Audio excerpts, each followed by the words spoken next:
Halo Sobat Otonomi, kembali lagi bersama kami dalam podcast Bincang AK bersama saya Andreas Kevin. Sarah Hasibuan. Kali ini kita akan membahas satu isu yang cukup hangat belakangan ini mengenai kasus tindak pidana korupsi yang menjerat beberapa kepala daerah. Per Juli ini sudah ada 16 kepala daerah dan 3 terakhir yang cukup update itu dari Bupati Sukoharjo, dan juga Bupati Langkat dan Bupati Kuantan Sangihe. Nah, Kak Sarah, menarik nih kalau kita berbicara tentang korupsi di daerah, pasti ada pengaruhnya dengan kinerja pembangunan daerah. Bagaimana catatan Kak Sarah mengenai tindak pidana korupsi ini?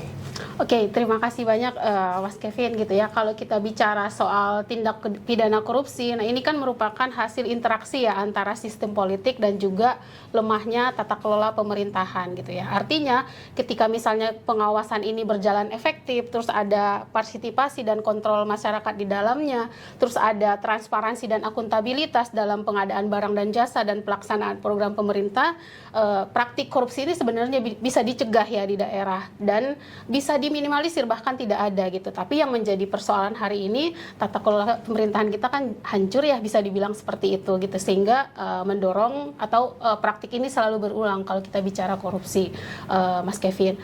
Nah, kalau kita bicara korupsi, ada beberapa sektor sebenarnya yang rawan di daerah ya. Oke, dari catatan Kak Sarah, dari sektor mana aja Kak? Beserta modus-modusnya bisa diberikan catatan juga. Oke, menarik. Nah, berdasarkan data KPK gitu ya, menyebutkan bahwa sektor pengadaan barang dan jasa dan pengelolaan jabatan birokrasi merupakan sektor yang paling rentan di korupsi. Setidaknya 25% dari total perkara yang ditangani KPK itu adalah berasal dari ini, dari pengadaan barang dan jasa. Nah, yang lebih mengkhawatirkan lagi Mas Kevin gitu ya, dalam setiap proses pengadaan barang dan jasa mulai dari tahap perencanaan, pelelangan sampai dengan pelaksanaan program ini semuanya dikorupsi tuh di tahap-tahapannya. Nah, modus-modus yang sering muncul itu mulai dari markup anggaran gitu, artinya harganya dibuat di atas pasar gitu ya.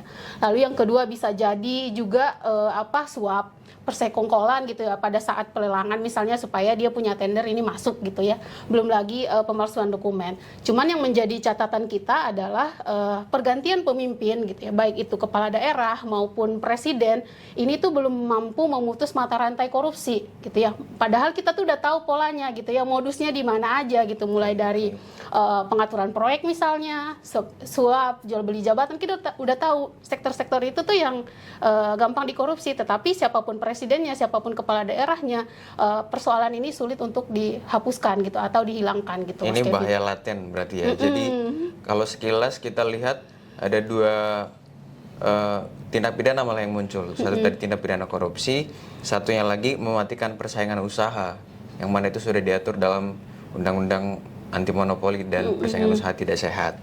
Nah, kalau dari catatan Kak Sarah, ini kan korupsi ini hilirnya, kira-kira hulunya apa? Kita mencari akar masalahnya. Yang kita lihat sekarang adalah korupsi itu pasti punya banyak faktor di belakang itu. Kak Sarah boleh memberikan catatan soal itu? Oke, kalau kita bicara korupsi, sebenarnya banyak persoalan ya, atau banyak faktor yang menjadi penyebab. Paling hilil ya, paling hulu. Hilirnya baru nanti kerugian keuangan negara betul. itu. Nah, paling hulu kita bicara soal mahalnya biaya politik dalam pilkada gitu kan. Ini menjadi faktor penentu yang paling signifikan kenapa korupsi ini selalu berulang gitu. Artinya apa? Tingginya biaya kampanye ini kan menyebabkan utang politik ya bagi si kandidat atau kepala daerah terpilih. Artinya setelah kepala daerah ini terpilih, dia tuh punya berpotensi lah ya, punya wewenang berpotensi untuk menyalahgunakan kewenangan yang dia miliki. Entah itu misalnya dia bisa merubah kebijakan, karena kan dia sudah duduk di situ ya. Dia bisa duduk merubah kebijakan, menerobos aturan. Tujuannya apa tadi? Untuk balas budi si pemberi dana gitu ya.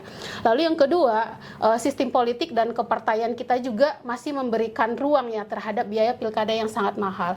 Data menunjukkan bahwa semua kepala daerah yang terkena OTT KPK sepanjang tahun 2025 dan 2026 adalah kepala daerah yang diusung oleh partai politik, bukan dari calon independen. Nah, ini menarik kan gitu ya. Artinya apa gitu ya? Banyak kasus korupsi ini juga mengalir ke partai. Ternyata gitu ya di beberapa penelitian, dan partai politik juga masih bergantung pendanaannya dari kandidat, ya nggak sih Ya, gitu ya, kan. tentu saja Artinya dari kalau nggak ada duit, di awal kan beli bendera dulu ya Kak ya. beli bendera, ngasih duit. Nah, sehingga partai politik ini juga dari sisi pendanaannya tidak mandiri, sehingga mengandalkan kandidat terpilih tuh, gitu. Sehingga ketika misalnya saya sebagai kepala daerah duduk di daerah A gitu, punya pressure tuh, gitu ya, untuk mengembalikan atau untuk menyetorkan duit ke Patron partai. klien. Jadi ladangnya ada di masing-masing daerah yang Betul. mana partai politik menjadi pemenang. Betul.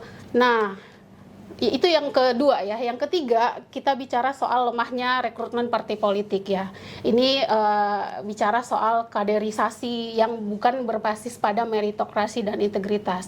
Banyak fenomena kita lihat, misalnya sepanjang 2024 kemarin gitu ya, banyak banget calon yang diusung oleh partai politik itu yang hanya karena dia familiar atau karena popularitas gitu, dan juga dia punya banyak duit. Bukan pada mereka-mereka atau kandidat-kandidat yang setidaknya dia memiliki kapasitas dan integritas. Nah, ini juga menjadi soal ya, kalau misalnya dia hanya mengandalkan duit, tidak punya kapasitas di situ, apa yang terjadi pada daerah tersebut gitu. Pasti pembangunannya juga nggak berjalan dengan maksimal. Lalu berikutnya soal karakter dan integritas, balik lagi, meskipun misalnya kita punya sistem kepartaian yang bagus, sistem anggaran yang memadai, kalau misalnya kita tidak berintegritas, tidak berkapasitas, ujung-ujungnya disalahgunakan juga itu jabatan gitu kan, ujung-ujungnya korupsi juga. Jadi itu sih beberapa faktor yang menjadi penyebab kenapa korupsi ini selalu berulang. Kurang lebih ada dua aspek berarti kan, sistem dan sumber dayanya. Kemudian yang selanjutnya, mungkin Kak Sarah punya catatan mengenai bagaimana penegakan hukum atas tindak pidana korupsi ini. Nah, kalau kita bicara soal penegakan hukum, mungkin karena Mas Kevin juga anak hukum bisa menambahkan kali ya gitu. Ya, nah, ini beberapa catatan berdasarkan kajian-kajian yang saya baca gitu, setidaknya ada 2 poin di sana gitu. Yang pertama tuh, hukuman bagi pelaku tindak korupsi gitu atau pelaku korupsi ini tidak menimbulkan efek jera gitu ya. Artinya apa? Vonis hukuman bagi koruptor itu rendah.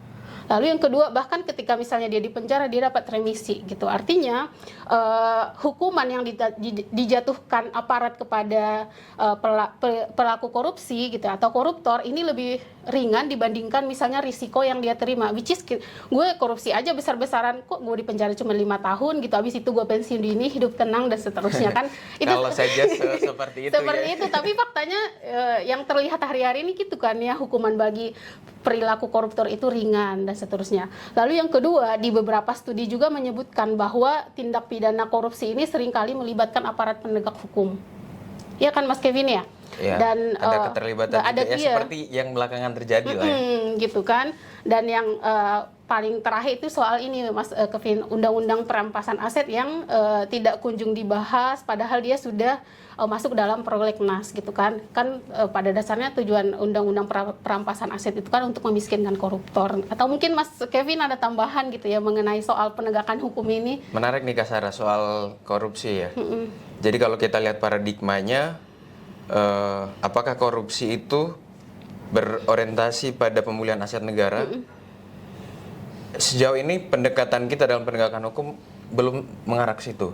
Jadi fokus pada pemberian nestapa ya, dan bahasa pidana itu nestapa bagi si terpidananya. Untuk paradigma baru mengenai pemulihan keuangan negara kita belum mengarah ke situ. Makanya kan ketika ada korupsi yang merugikan keuangan negara katakanlah 5 triliun, nanti diisi putusan paling dituntut ganti rugi 50 miliar. Itu kan komparasinya kan sangat jauh ya. Jadi kita belum sampai pada paradigma baru untuk pemulihan aset negara itu. Keuangan negara, pemulihan kerugian keuangan negara. Dan kemudian mengenai perampasan aset. Ini sebenarnya sebuah terobosan baru ya, banyak aspirasi yang menghendaki itu karena memang masalah korupsi di kita itu sudah menjadi masalah sistemik dan bahkan menjadi budaya ya. Apa urgensinya undang-undang perampasan aset? Tentu kita punya harapan bahwa korupsi itu dilawan dengan undang-undang yang semakin ditambah nih. Tadinya undang-undang korupsi, berarti ditambah undang-undang perampasan aset. Tapi ada juga kekhawatiran bahwa lembaga mana yang akan mengambil alih perampasan aset ini nanti. Karena kalau kita lihat konstruksinya, undang-undang perampasan aset itu, perampasan aset boleh dilakukan tanpa melalui proses peradilan. Itu kan potensi untuk melakukan kriminalisasi dan politisasinya sangat besar. Sangat besar ya. Apalagi APH kita belum kita belum punya kepercayaan yang cukup tinggi terhadap APH kita karena mereka sering terlibat juga dalam kompromi-kompromi penyelesaian tindak pidana korupsi. Kurang lebih begitu Kak Sarah kalau dari catatan atau refleksi saya soal tindak pidana korupsi ini.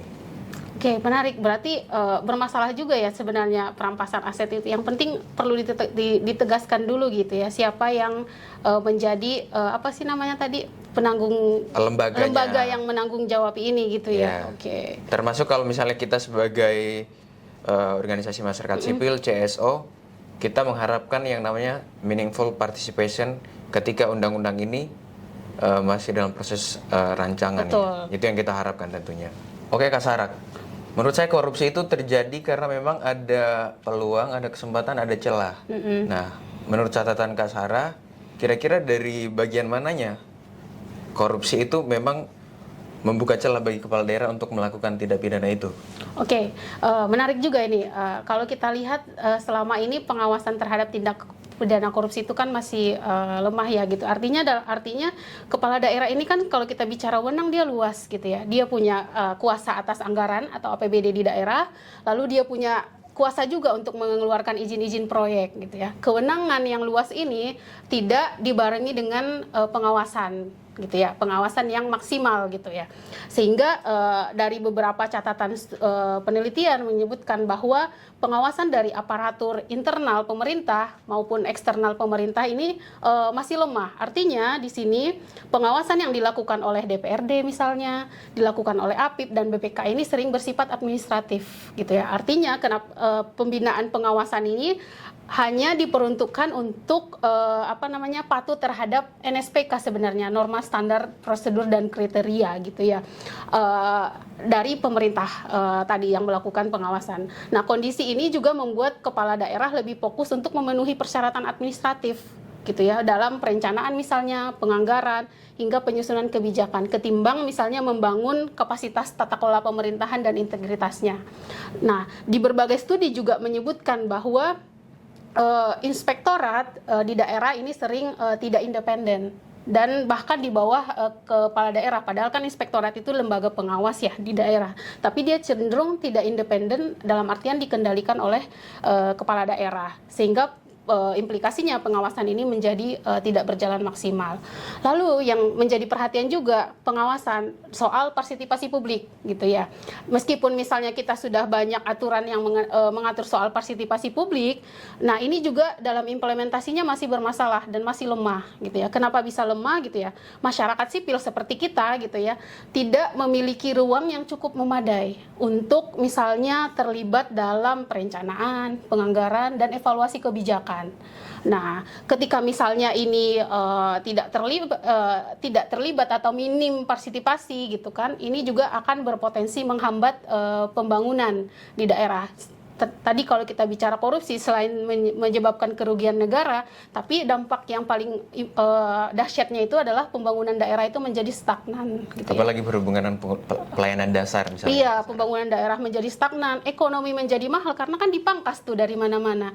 Ekonomi beban tinggi gitu kan, dan paling gongnya itu pelayanan publik ini menjadi terganggu. Itu sih Mas Kevin gitu ya, kalau kita bicara dampak dan juga pengawasan yang dilakukan selama ini baik dari sisi internal maupun dari eksternal pemerintah gitu. Berarti daerah sekarang mungkin cenderung fokus pada aspek administratif. Mungkin targetnya asalkan WTP dari BPK. Yang penting WTP dulu gitu kan. WTP dulu sama LKPJ-nya diterima di DPRD. Udah fokusnya itu bukan gitu. share value lagi. Iya, NSPK aja dulu gitu kan, WTP terus LKP-nya oke aman, udah selesai gitu ya. Substansinya nggak kena di situ gitu ya, Mas Kevin.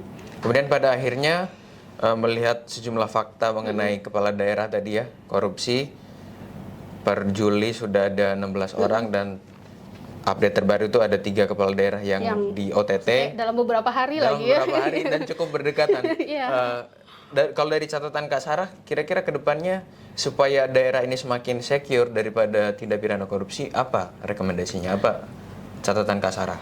Oke, dari berbagai literatur dan juga analisis yang coba saya buat gitu ya, ada beberapa poin sebenarnya. Selain kita memperbaiki sistem administrasi pemerintahan gitu ya, kita juga perlu mencegah praktik perilaku korupsi itu melalui misalnya reformulasi pendanaan politik ya.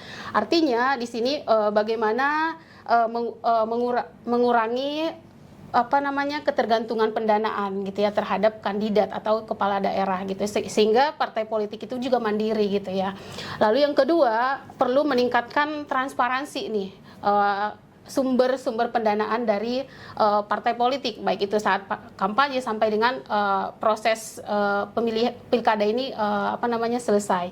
Itu yang pertama. Lalu yang kedua, perlu juga ada namanya pengawasan keuangan partai politik melalui audit keuangan partai politik secara berkala. Nah, sampai saat ini kan jarang tuh gitu ya audit terkait keuangan partai politik. Nah, ini perlu tuh dilakukan secara berkala supaya kita tahu kemana saja duit ini digelontorkan gitu lah, bisa dibilang seperti itu.